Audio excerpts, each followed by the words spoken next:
Hi, my name is Luke Marushka, and I'm a sophomore at Bennett Academy. I want to thank you for taking time out of your day to do this interview. Would you please provide your name and some of your background information about your education and career? Yep. Hey, Luke, good to be with you today. My name is John Higgingson. I'm the Chief Technology Officer at Groupon here in Chicago. I have been a CTO at a number of different companies in the city, including FTD, Wheels, Innova, and Applied Systems back when it was just an insurance startup. I went to school here in Illinois. I went to Northern Illinois University. In between Applied Systems and FTD, I also went back to school, and I have a master's degree in IT and privacy law from the John Marshall Law School. Now, I was wondering if I could ask you some questions about business ethics and how ethics have helped you answer questions or make decisions as a business leader. Okay, with you? Yep, sounds good. Do you have a set of ethical principles that you use when faced with difficult questions or situations in your career? I do. I'm a firm believer in a few key things as a leader. So one is you need to think about what the right thing is to do. I think as a leader, you're often confronted with uh, easy choices and hard choices, and it's tempting to pick an easy choice. But one example of that is favoritism. I've worked for people, and I've been on the other side of this, and I've worked in environments where it's clear that leaders treated different people differently, that they played favorites or they didn't have an objective way to, whether it was anything from handing out praise to even compensation. And that's an example of an easy answer because it's easy to be, to hang out and be good to your friends, but it is a business, and business requires everybody to be working effectively together. And so as a leader, and it's very easy to erode trust doing that. And then when you erode trust, you can't get your team to work with you and work together. So you really need to, one of the principles I follow is just to be fair and objective. And um, it's hard sometimes, and sometimes people, particularly who've worked for you a long time, say, "But you know me, why this? Why are you giving me this assignment versus this assignment?" But it's all about making sure that it's objective. And at the end of the day, your team can look at you and say, "I may not agree with what that person said or decided, but I at least feel like I was heard and it was fair. There's no hidden reason for doing it." Um, I think a second is transparency. I think it goes a long way with people when you are open with them about why you're making certain decisions or about why certain activities are happening. When you're not transparent, people they tend to fill that vacuum with a lot of things that, may not be true. And then that too just erodes team confidence and team cohesion. And then lastly, just fundamentally I always try to think about what is the right thing to do. And this is one of those easy answers, hard answers thing. But um, there's a lot of things you run across in business. Some of them are less, uh, more gray than others. Like maybe you have a principle at a company to have customers that treat your employees fairly. Like when they call in for support, they're not maniacs and they're not yelling at people. But then you come across that really big customer and you're like, boy, this would be huge for the company if we could sign them, but we just know that they're terrible to their suppliers, and we know they're terrible to support people. Like that's an example where the right thing to do is to say no, but it's a hard choice to do that. And there's other things too.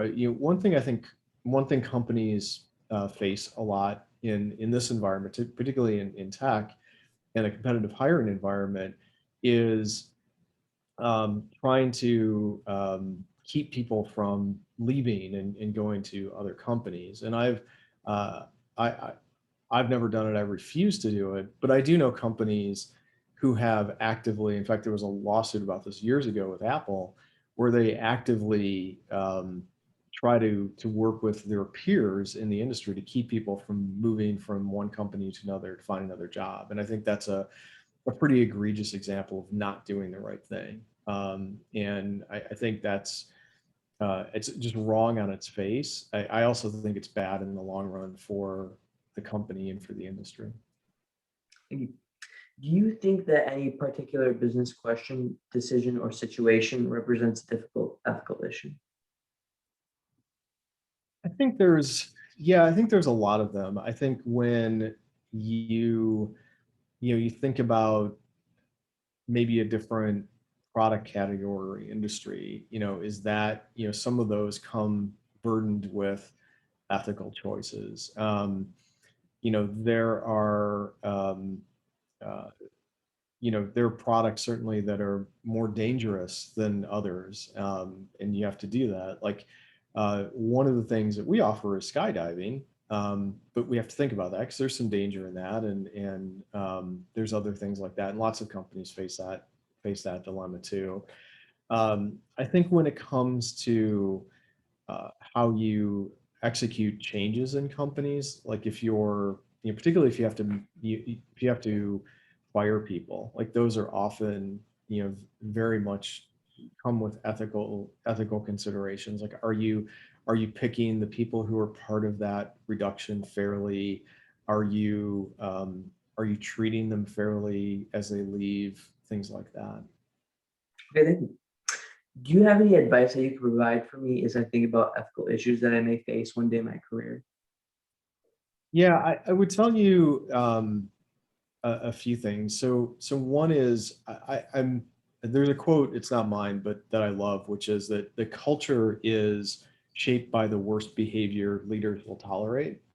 And I found that to be very true in my career, that if you think about the people at the top, what they're willing to tolerate or what they will say no to or weed out of their company, that says a lot ultimately about the ethical posture of the company. And as you, to some extent, unless you're running the company, you are going to be impacted by whatever the ethical and kind of the business culture is of the company. So I would say, first advice is choose your employer wisely, choose your company wisely. Um, Secondly, you need to have your own ethical compass about things, about what you will and won't do. And you will find in your career, you will find situations where people look to you for guidance on what the right thing is to do.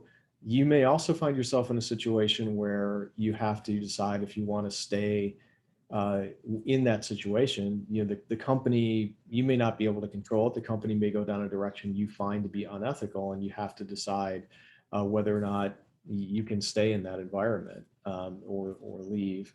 Um, and I think the third thing is, as you become a leader, Luke, is you want to say it out loud. Like, I think one of the most powerful things leaders can do when it comes to ethics is to say, this is this is what I believe in. These are the principles by which I will make decisions or run this team.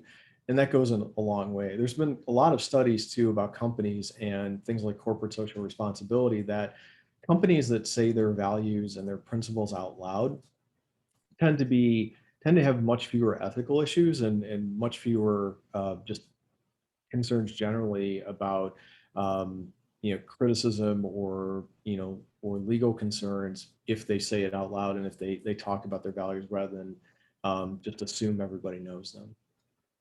Perfect. Well, thank you so much for your time. This has been very helpful. Yeah, it's great to talk to you, Luke. Thanks for everything. And if you have any other questions, let me know. Thank you, Mr.